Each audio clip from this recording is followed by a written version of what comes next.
Écoutez, vous me questionnez sur un sujet dont j'ai beaucoup entendu parler. On m'a fait part d'un certain nombre de vidéos, de propos des uns et des autres qui voient dans ma présence au Qatar la réalisation d'une conspiration américano-britannico-qatari et qui disent finalement au fond n'importe quoi sur le projet et sur mon engagement là-bas. Donc moi, si vous voulez, j'ai pas vraiment envie de rentrer dans ces détails-là et puis j'ai même pas à me justifier, mais pour qu'on soit clair,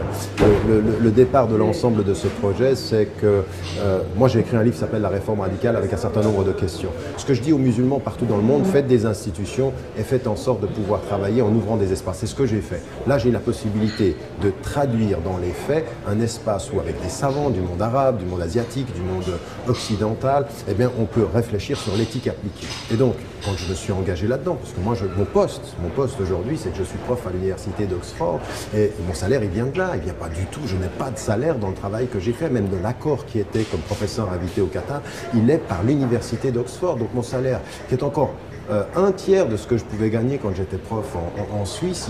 c'est la réalité aujourd'hui de mon engagement, c'est que c'est un projet dans lequel j'ai posé dès le départ une indépendance intellectuelle et politique et une indépendance financière. Donc toutes ces élucubrations des gens qui disent voilà, il est allé s'installer, sont des mensonges. D'abord, c'est fondé sur rien du tout, mais j'ai même pas le temps de